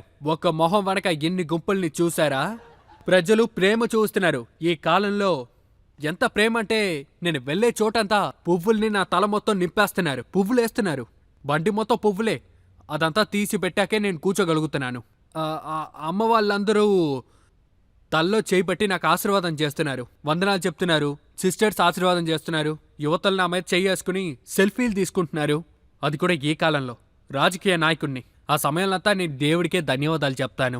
ఆ కాలంలో నేను ఏ పుణ్యం చేశాను, ఈ కాలంలో నాకు ఇంత ప్రేమను చూపుతున్నారు. లేదంటే మిగతా పార్టీలను చూడండి, ఎన్నో నాయకులు ఉన్నారు. వాళ్ళకి ప్రజలు చెయ్యి ఇచ్చారంటే చెయ్యి తీశాక వాళ్ళు వేళ్ళని లెక్కటి చూస్తారు, ఎందుకంటే దొంగలిస్తారు. ఆ విషయమే నేను కూడా ఇప్పుడు కూడా చెప్తున్నాను. ఎక్కడ బాదల్ సార్ ఫోటో వస్తుందో, అమీందర్ సింగ్ ఫోటో వస్తుంది, డబ్బులు వేస్ట్ అవుతుందని మీరు అరుస్తూ ఉంటారు. కానీ ఇప్పుడు చూడండి, క్లినిక్ వెళ్ళినా కూడా అక్కడ కూడా మీ ఫోటోనే ఉంది. సార్ ముందు విషయం ఏంటంటే, ఒక మంచి విషయం చేస్తున్నామంటే అది పబ్లిక్ వరకు వెళ్ళి చేరడం మంచిది. ప్రతి ఒక్కరి దగ్గర వాట్సాప్ ఉండదు. ఇప్పుడు ఊరు వాళ్ళందరికీ ఈ విషయం చెప్పాలంటే వాళ్ళందరూ పాపం ఎక్కడికి వెళ్తారండి? పంజాబ్ లో పనిచేస్తున్నారు, కానీ గుజరాత్ ఎలక్షన్ లో కూడా మీ ఫోటో ఉందే. వాళ్ళ కూడా చూడని గుజరాత్ వాళ్ళు పంజాబ్ లో జరిగేది చూసి వాళ్ళ గవర్నమెంట్ ని వాళ్ళు ప్రశ్నిస్తారు. మీరు కూడా ఇలాగే చెయ్యండి, ఇది మంచి విషయమే కదా. మీరు అప్పుడప్పుడు చెప్పే ఒక వాక్యం బ్రెయిన్ అవుతుంది, మన యువకులంతా దాని వెనకే వెళ్తున్నారని. కానీ ఇప్పుడు కూడా చూస్తే అక్కడ ఒక బోర్డు ఉంటుంది, తెలుసు. యుఎస్ కి వెళ్ళాలంటే మమ్మల్ని కాంటాక్ట్ అవ్వండి, ఆ. కెనడాకి వెళ్ళాలంటే ఇక్కడ మమ్మల్ని కాంటాక్ట్ అవ్వండి అని. మీరు అద్భుతంగా అడిగారు, ఇది నిజంగా మంచి ప్రశ్నే. మన యూత్ ఉన్నారు కదా, వాళ్ళు ఇక్కడి నుంచి పారిపోతున్నారు. మన సిస్టమ్నే మనం తప్పు చెప్పాలి. వాళ్ళని ఇక్కడే పట్టి పెట్టాలనే మేము ప్రయత్నం చేస్తున్నాం. వాళ్ళకి ఇక్కడే డిగ్రీ దొరకాలి, దానికి తగినట్టు వాళ్ళకి ఉద్యోగం కూడా దొరకాలి. బయటికి వెళ్ళిపోకూడదు. విదేశానికి వెళ్ళడం మరీ అంత సులభమేం కాదు. మీరే చూడండి, మీకే తెలుసుంటుంది. 600-700 స్టూడెంట్స్ వాళ్ళ తల మీద కత్తి వేలాడుతోంది. వాళ్ళు డిపోర్ట్ చేయబోతున్నారు. తప్పుడు పాస్పోర్ట్స్తో ఇక్కడి నుండి వెళ్లారు కెనడాకే. అమ్మవారి నగలు అమ్మేసి మీరెందుకు అక్కడికి వెళ్తున్నారు? నాన్న స్థలం అమ్మేస్తున్నారు. అక్కడ సిస్టమ్ ఉంది, అక్కడ డిసిప్లిన్ ఉంది. ఇక్కడ నేను కూడా ప్రయత్నం చేస్తున్నాను, ఇక్కడే వాళ్ళకి ఉద్యోగం దొరకాలని. అయితే ముందు పంజాబ్లో ఇండస్ట్రీస్ ఉండేది, కానీ అదంతా క్లోజ్ చేసి వెళ్ళిపోయారు. ఏ ఇండస్ట్రీస్ వచ్చినా, ఫ్యాక్టరీస్ పెట్టాలని వచ్చినా వాళ్ళు అడిగే మొదటి ప్రశ్న, నాకేం వేస్తావు? వాళ్ళు ఫ్యామిలీతో పాటు ఇక్కడ బిజినెస్ చేయాలని వస్తున్నారు. అందువల్ల ఎంతమందికి లాభం దొరుకుతోందని చూడండి. టాటా వస్తున్నారు, సెకండ్ బిగ్గెస్ట్ ఆఫ్టర్ జంషెద్పూర్, దుర్జా వల్ల ఎంతో కోట్లాది మంది ప్రజలకి అక్కడ ఉద్యోగం దొరుకుతుంది. GSW వచ్చింది, మా దగ్గర వర్ధమాన్ ఉంది, ఆల్రెడీ హీరో ఉంది, ఇంకా గూగుల్ రాబోతున్నారు, వండర్లా రాబోతున్నారు. పెద్ద పెద్ద ఇండస్ట్రీస్ పంజాబ్లో రాబోతున్నారు. వాళ్ళకి ఇన్సెంటివ్స్ కూడా ఇవ్వబోతున్నాం. ఎందుకంటే ఈ పంజాబ్ ముందు నుంచే ఈ దేశానికి ఒక రోల్ మోడల్గా ఉంది. ఇది రోల్ మోడలా? పంజాబ్ లో మూల ముడుకంతా డ్రగ్ మాఫియా ఉంది కదా, సందుల్లో యువతరం డ్రగ్స్ తీసుకుంటుంది కదా. ఇలా చూడండి, దీని వెనక ఒక పెద్ద కథ ఉంది. ఎందుకంటే ఇది ఒక బార్డర్ స్టేట్. ముందు చూసారంటే ఈ పంజాబ్ ఒక ట్రాన్సీ స్టేట్గా ఉండేది డ్రగ్ కోసం. అక్కడి నుండి డ్రగ్ వస్తుంది, ముంబైకి వెళ్ళిపోతుంది. కానీ ఇప్పుడు ఇది కన్స్యూమింగ్ స్టేట్గా మారిపోయింది. ఈ మధ్య మన యూత్కి డ్రగ్స్ అలవాటు ఎక్కువైపోయింది. అదే ఇంత కారణం ఏంటి? ఇక్కడ ఉద్యోగం తక్కువైపోయింది. వాళ్ళకొక ఉద్యోగం దొరికిందంటే వాళ్ళు అటు ఇటు అని వెళ్ళిపోరు. ఇప్పుడు మేము స్పోర్ట్స్ని మొదలుపెట్టాం. పంజాబ్ పోలీసులో మేము ఉద్యోగం ఇస్తున్నాం, అది కూడా ప్రతి సంవత్సరం 2200 మందిని మేము జాయిన్ చేస్తున్నాం. వాళ్ళు కూడా రెడీ అవ్వాలి కదా, వాళ్ళకి మేము టైం ఇస్తున్నాం, బాడీని చూసుకోవాలి. వాళ్ళ జాస తప్పుడు దారిలో వెళ్ళిపోకూడదు. నేను ఎందుకు చెప్తున్నానంటే, వాళ్ళ జాస ఇంకో దారిలో వెళ్ళిందంటే వాళ్ళు ఇటువైపు రాలేరు. ఇదంతా చెయ్యాల్సింది, సరి చెయ్యాలి. పంజాబ్ని మళ్ళీ పాత పంజాబ్గా మార్చి చూపించాలి. కాలిఫోర్నియా, లండన్ చేయాల్సిన అవసరం లేదు. ఇది పంజాబ్ అండి, మా గురు జీవించిన భూమి. ఇది ఒక త్యాగ భూమి. మళ్ళీ మన పంజాబ్ని పంజాబ్లా మార్చాలి. ఇంకా పంజాబ్ అదేం చెప్తారు, క్యాషునట్కి బయట ఉన్న పండు దేశం అంటే క్యాషునట్టే పంజాబ్. మనం వేసుకున్న ఉంగరం దేశం అంటే అందులో ఉన్న వజ్రమే పంజాబ్. మీకు అర్థమైందా? కానీ ఇప్పుడు డైమండ్ షైనింగ్ కొంచెం తగ్గింది, అది సరి చేసేయచ్చు.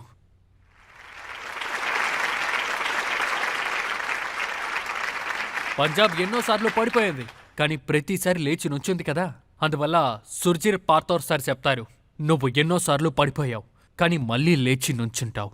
ఎన్నోసార్లు నువ్వు ఓడిపోయినా నువ్వు మళ్ళీ లేచి నుంచుంటావు. ఇప్పుడు ఒక చిన్న బ్రేక్ తర్వాత మీ ఆప్కి అదాలత్లో మళ్ళీ ప్రశ్నల వర్షం కురిపిస్తాము.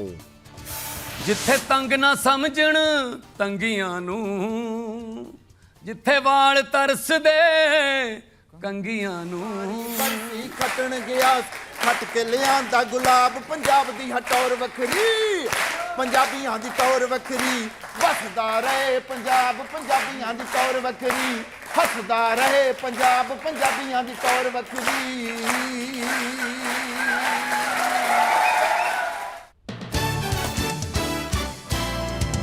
Welcome back. ఆప్కే అదాలత్ లో విచారణ మళ్ళీ ప్రారంభిద్దాం. పంజాబ్ సీఎం దగ్గర మనం ఎన్నో ప్రశ్నలు అడుగుతున్నాము.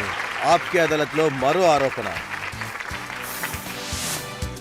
ఆప్కే అదాలత్ పంజాబ్ సీఎం భగవత్ మాన్ గారి మీద ఉన్న ఆరోపణ, ఇతను ఒక బొమ్మ సీఎంగా ఉంటున్నారు. మాన్ సార్, మీరు కింగ్ ఆఫ్ కామెడీగా ఉన్నారు. ప్రజలు మిమ్మల్ని పంజాబ్ కింగ్ చేసేశారు. Singh is king. కానీ రాహుల్ గాంధీ చెప్తున్నారు ఈ సింగ్ ఒక బొమ్మ మాత్రమే, కేజ్రీవాల్ చేతిలో కీలి బొమ్మవని. ఎవరు చెప్పారు?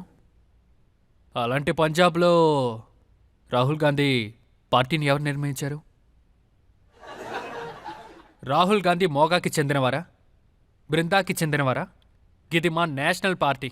మా పార్టీ హెడ్ ఆఫీస్ ఢిల్లీలో ఉంది. అక్కడి నుండే డిసైడ్ చేస్తారు. అక్కడి నుంచినే అందరూ కూర్చుని డిసైడ్ ఆయన ఏం చేస్తారు. చెప్తున్నారంటే భగవత్ మాన్ కి నేను మంచి రెస్పెక్ట్ ఇస్తాను, కానీ రిమోట్ కంట్రోల్డ్ గా మీ పార్టీ జరగకూడదని ఆయన అనుకుంటున్నాడు. రాహుల్ గాంధీ కాంగ్రెస్ని సరిగ్గా చూసుకుంటే చాలు.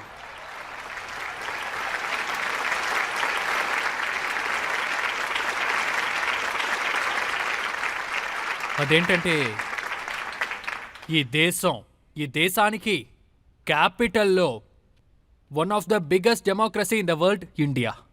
ఆ దేశానికి క్యాపిటల్లో, ఆ దేశంలోనే చాలా పురాణత నేషనల్ పార్టీ కాంగ్రెస్. వాళ్ళు 2015 నుండి ఎంతమంది ఎమ్మెల్యేలని పెట్టుకున్నారు? 0. ఎంతమంది ఎంపీస్ ఉన్నారు? 0. రాజ్యసభలో ఎంతమంది ఉన్నారు? 0. ఈవెన్ అదేంటంటే ఏ ఇలాకాలో రాహుల్ గాంధీ, సోనియా గాంధీ, ఇంకా పార్టీకి చెందిన వాళ్ళు, ఇంకా బీజేపీ పార్టీ వాళ్ళు కూడా చూస్తున్నారు. ఆ చోట్ల ఎమ్మెల్యే ఎవరు? అరవింద్ కేజ్రీవాల్. న్యూఢిల్లీ విధాన్ సభ ఏవో రాహుల్ గాంధీ, ఒక విషయం తెలుసుకోనబ్బా, నీ ఇంట్లో పనిచేసేవాడు, తోటలో పనిచేసేవాడు అందరూ మాకే ఓట్లేస్తున్నారు. అందువల్ల ఆయన్ని పార్టీ చూసుకోమనండి. ఈ రాహుల్ గాంధీ ఉన్నారే, అది ఎలా చెప్తాను, ఒక కొట్టువాడు ఉన్నాడు. అప్పుల్ని తలుచుకొని దిగులు పడ్డాడు. అందరూ అప్పుకే తీసుకెళ్తున్నారు. సామాన్లు కొనడానికి వస్తే కాదని చెప్పలేము కదా. వాడొక బోర్డేశాడు. కొట్టోడు కాంగ్రెస్కి చెందినవాడు. వాడు బోర్డేశాడు, రాహుల్ గాంధీ పీఎం అయ్యే వరకు ఎవరికి అప్పు లేదని. ఎరా అప్పు ఇవ్వవంటే అది డైరెక్ట్గా చెప్పొచ్చు కదరా అని చెప్పారు. అందువల్ల ఆయన ముందు కాంగ్రెస్ని సరిచేయని. కాంగ్రెస్ అప్పుడప్పుడు ఇటువైపు జారుతున్నారు. నేను ఇది పార్లమెంట్లో కూడా చెప్పాను. ఢిల్లీలో వచ్చి ఒక పాప దగ్గర ఒక అమ్మ చెప్పారు. లోకంలో ఉన్న ఒక చిన్న స్టోరీని ఆ పాప దగ్గర చెప్పగలరు. కాంగ్రెస్ అని ఒకటి ఉండేదే, కథ అయిపోయింది అంతే. మీరు పంజాబ్ నుండి కాంగ్రెస్ ని పూర్తిగా సమూలం చేసేసినా కూడా అకాలీ దళ్ ఉందిగా. అదే కాకుండా సుఖ్బీర్ బాదల్ గారు ఏం చెప్తున్నారంటే మన సీఎం గారు పంజాబ్లో ఉండడం చాలా తక్కువే, గుజరాత్, ఢిల్లీ, హిమాచల్లోనే ఎక్కువగా తిరుగుతున్నారని. అదేంటంటే పంజాబ్లో ఎక్కువ ఆఫీస్కి వెళ్ళే సీఎం ఎవరంటే, పంజాబ్లో ఎక్కువగా ప్రజల మధ్య వెళ్ళే సీఎం ఎవరంటే, మీరే లిస్టు తీసి చూడండి. నా పేరునే ముందు చూస్తారు. చేరి సంవత్సరం అయ్యింది. ఇంతకుముందు ఏం జరిగింది? ఈ పెద్ద పెద్ద ఇంట్లో ఉండేవాళ్ళు ఇల్లుని చుట్టి గోడ కట్టుకుంటారు. వీళ్ళు సీఎం అయిపోయి లోపల కూర్చుని తలుపేసి పెద్ద గడివేర వేసేస్తారు. ఇది ఎందుకంటే బయట ఉన్న ప్రజలు వాళ్ళ దగ్గరికి వచ్చేయకూడదని. కానీ వాళ్ళకు విషయం తెలియట్లేదు. ఇది మీరు కూడా చెప్పారు. ఏవో సీఎం నువ్వు బయటికి వచ్చేయొద్దని ప్రజలే బయట నుంచి తాళం వేస్తారని. అందువల్ల సార్, ఈ సుఖ్వీర్ బాదల్ వీళ్ళ గురించి ఇక్కడ మాట్లాడడం అది అనవసరంగా సమయాన్ని వృధా చేసేటట్టుంది. సార్, మీ పార్టీలో ఉండే ఎమ్మెల్యేస్ ఏమంటున్నారంటే దాన్ని ఇప్పుడు చూద్దాం సార్. ఏ సమయంలో భగవంత్ మాన్ ఎవరిని లేపేస్తాడో చెప్పనేలేము. అదేవిధంగా ఎవరిని మంత్రి చేశానని ఎవరు చెప్పలేరు కూడా. ఇదే మ్యాటర్ అంటే మంచిదే కదా, అందరికీ ఆశలు ఉన్నాయి కదా, ఉండడం మంచిదే. నాకు కూడా మంత్రి అయ్యే ఛాన్స్ ఉందని తెలియడం మంచిదే. అలాగే తప్పుడు పని చేస్తే నా మెంబరు నా ఇంట్లో పనిచేసేవాడో తోటలో పనిచేసేవాడో వాడు తప్పు చేస్తే ఖచ్చితంగా వాడికి శిక్ష దొరుకుతుంది. నేను ఇది చెప్పెట్టాను కూడా. నేను చేరి సంవత్సరం అయ్యింది.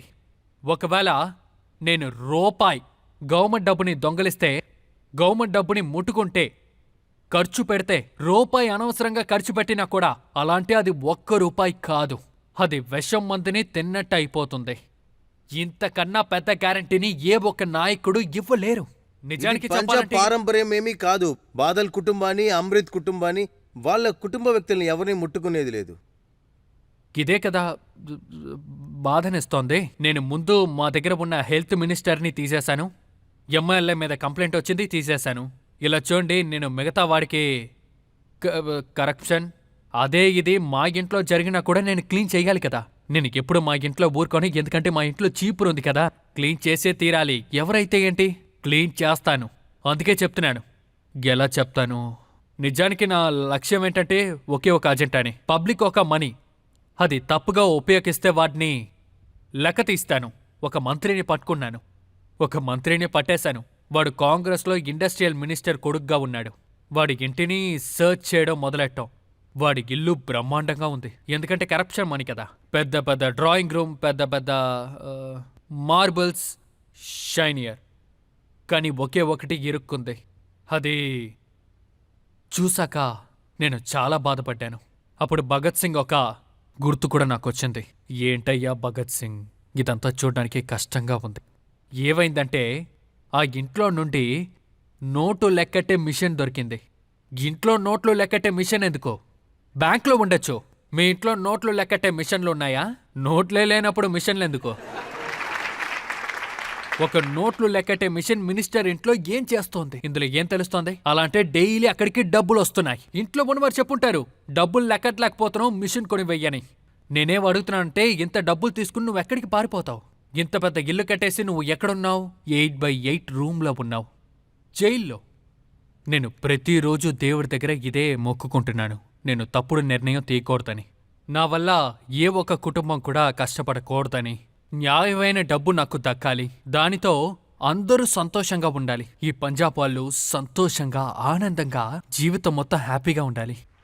Final round. ప్రజలు ప్రశ్న అడగాలని ఆశపడుతున్నారు. సార్, మీరు చాలా అందంగా పాట పాడతారు, అది మేం కూడా విన్నాం సార్. ఈ ప్రోగ్రాంలో మీరు ఒక సాంగ్ పాడి వినిపించండి సార్, ప్లీజ్. సంత్రా ముదాసి అతను నిజంగానే ఒక గొప్పవారు. కుదిరితే పాడి చూపిస్తాను, కానీ ఎన్నో రోజులైంది, ఇప్పుడు పాడతానో తెలియలేదు. మీరు అడుగుతున్నారంటే ఖచ్చితంగా నేను పాడతాను. ਮਾਂ ਧਰਤੀਏ ਤੇਰੀ ਗੋਦ ਨੂੰ ਚੰਨ ਹੋਰ ਬਥੇਰੇ ਨੀ ਮਾਂ ਧਰਤੀਏ ਤੇਰੀ ਗੋਦ ਨੂੰ ਚੰਨ ਹੋਰ ਬਥੇਰੇ ਤੂੰ ਮੰਗਦਾ ਰਹੀਂ ਵੇ ਸੂਰਜਾ ਕਮੀਆਂ ਦੇ ਵੇੜੇ ਤੂੰ ਮੰਗਦਾ ਰਹੀਂ ਵੇ ਸੂਰਜਾ ਕਮੀਆਂ ਦੇ ਵੇੜੇ ਜਿੱਥੇ ਤੰਗ ਨਾ ਸਮਝਣ ਤੰਗੀਆਂ ਨੂੰ ਜਿੱਥੇ ਵਾਲ ਤਰਸਦੇ ਕੰਗੀਆਂ ਨੂੰ ਜਿੱਥੇ ਮਿਲਣ ਅੰਗੂਠੇ ਸੰਗੀਆਂ ਨੂੰ ਨੱਕ ਵਗਦੇ ਅੱਖਾਂ ਚੁੰਨੀਆਂ ਤੇ ਦੰਦ ਕਰੇੜੇ ਤੂੰ ਮੰਗਦਾ ਰਹੀਂ ਵੇ ਸੂਰਜਾ ਕਮੀਆਂ ਦੇ ਵੇੜੇ ਤੂੰ ਮੰਗਦਾ ਰਹੀਂ ਵੇ ਸੂਰਜਾ ਕਮੀਆਂ ਦੇ ਵੇੜੇ ਜਿੱਥੇ ਜੰਮਦਾ ਬੰਦਾ ਸੀਰੀਏ ਟਕਿਆਂ ਦੀ ਮੀਰੀ ਪੀਰੀਏ ਜਿੱਥੇ ਕਰਜੇ ਹੇਠ ਪੰਜੀਰੀਏ ਬਾਪੂ ਦੇ ਕਰਜ਼ ਦੇ ਸੂਦ ਪੁੱਤ ਜੰਮਦੇ ਜਿਹੜੇ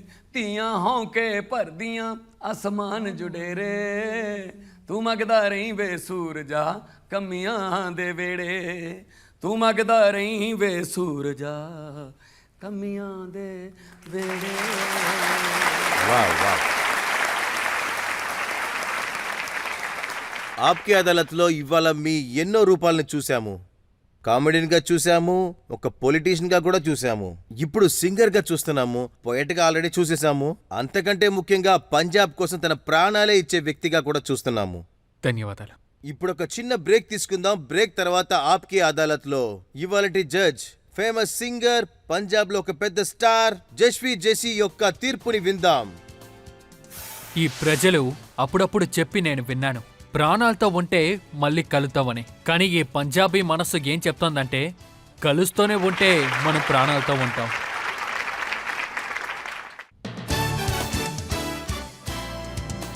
వెల్కమ్ బ్యాక్. ఈరోజు ఆప్కే అదాలత్లో పంజాబ్ సీఎం మాన్ పైన విచారణ జరిగింది. పంజాబ్లో ఉన్న సమస్యల గురించి మనం ఆయన దగ్గర అడిగాం. పంజాబ్లో ఉన్న డ్రగ్ ప్రాబ్లం గురించి, సెక్యూరిటీ గురించి, అక్కడ జరుగుతున్న గ్యాంగ్ వార్ని గురించి అంతటితో వదిలేయలేదు. ఒక కామెడియన్గా వచ్చి మీరు ఎలాగా పొలిటీషియన్గా మారారని కూడా అడిగాము. మిస్టర్ భగవంత్ మాన్ అడిగిన ప్రతి ప్రశ్నకి చాలా ధైర్యంగా మనకు సమాధానం చెప్పారు. ఇవాల్టి జడ్జ్ ఆప్కే అదాలత్లో జస్వీర్ జెస్సీ గారు ఇచ్చే జడ్జిమెంట్ విందాం.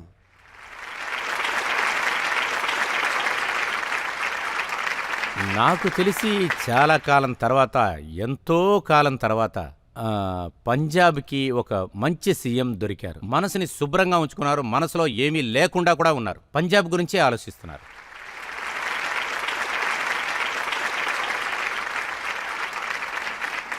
అది కాకుండా పంజాబ్ కోసం ఒక మంచి విషయాన్ని ఉంచుకున్నారు. మీకు నేను ఒక మంచి అడ్వైస్ చెప్తున్నాను. దీన్ని అడ్వైస్గా తీసుకోకండి, ఒక కోరిక అనుకోండి. మీరు ఎంతో బాగా పనిచేస్తున్నారు. అదేంటంటే మీరు చాలా చిన్నగా కామెడీ చేసేటప్పుడు మీ బాధని మీరు చాలా బాగా బయట పెడుతున్నారు. ప్రజల బాధని మీరు తెలుసుకుంటున్నారు, అంతే. అది కూడా పెద్ద విషయమే. నేను చెప్పేది ఏంటంటే మీరు పంజాబ్లో ఉన్న యువకులకు వాళ్ళకి ఒక మంచి దారిని చూపించండి, వాళ్ళకి బలంగా నిలబడండి. వాళ్ళని ఈ డ్రగ్లోంచి బయటికి తీసుకురావడానికి మీరు బలంగా నిలబడండి. అదేంటంటే పంజాబ్ ఉంది చూడండి. మీరు పంజాబ్ని బాగా అర్థం చేసుకున్నారు. పంజాబ్లో ఉన్న మట్టి వాసన మీకు తెలుసు, పంజాబ్ కల్చర్ మీకు తెలుసు, పంజాబ్ ప్రజల్ని బాగా అర్థం చేసుకున్నారు. పంజాబ్ని మీరు బాగా పైకి తీసుకురావాలని అనుకుంటున్నారు. మళ్ళీ మీరు పంజాబ్ని అలాగే తయారు చేయగలరు. అటువంటి నమ్మకం మీ మీద మాకు ఖచ్చితంగా ఉంది. మీకు కూడా నేను ఇండియా టీవీకి ధన్యవాదాలని పలుకుతున్నా. ఎందుకంటే నాకు ఇంతలా మర్యాదల్ని ఇచ్చారు కాబట్టి. నేను ఒక చిన్న కవితని చెప్పి ఈ కోర్టు నుండి వెళ్దామని ఆశిస్తున్నా. చెప్పనా?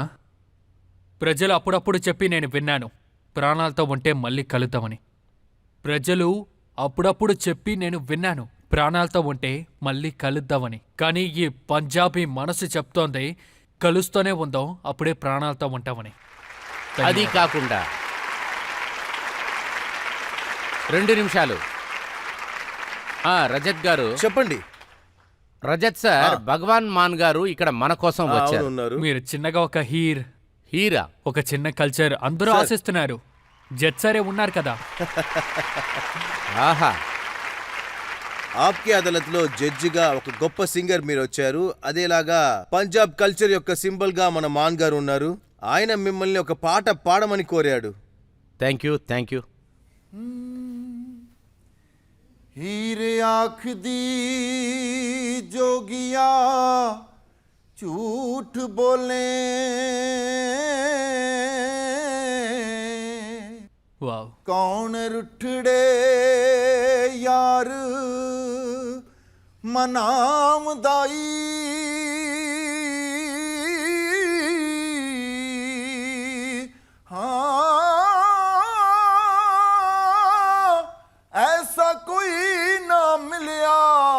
वे मैं ढूंढ थकी जेड़ा गया नू मोड़ लियामदाई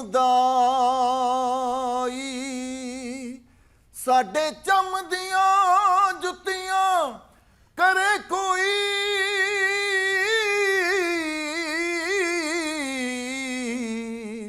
जेड़ा जीवदा रोग गवामदाई हो पला दस खाचरी विछुनियानू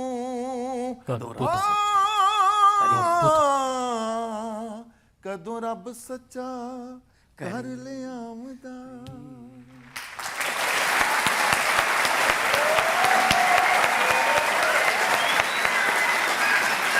बारी बरसी खटन गया सी खट के लियांदा गुलाब, बारी बरसी खटन गया खट के लियांदा गुलाब। पंजाब दी हटौर वखरी, पंजाबियां दी तौर वखरी, बसदा रहे पंजाब पंजाबियां दी तौर वखरी, हसदा रहे पंजाब पंजाबियां दी तौर वखरी।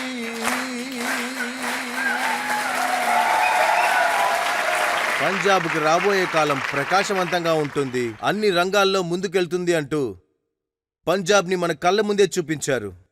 పంజాబ్ యొక్క మ్యూజిక్ నవ్వించేది, నవ్వేది. పంజాబ్ ఎప్పటికీ ఇలాగే ప్రకాశవంతంగా ఉండాలని నమ్మకంతో ఈ ప్రోగ్రాంని ఇప్పుడు నేను ముగిస్తున్నాను. నెక్స్ట్ ఎపిసోడ్లో మళ్ళీ మిమ్మల్ని కలుస్తాను ఇంకొక అతిథితో. అప్పటి వరకు సెలవు.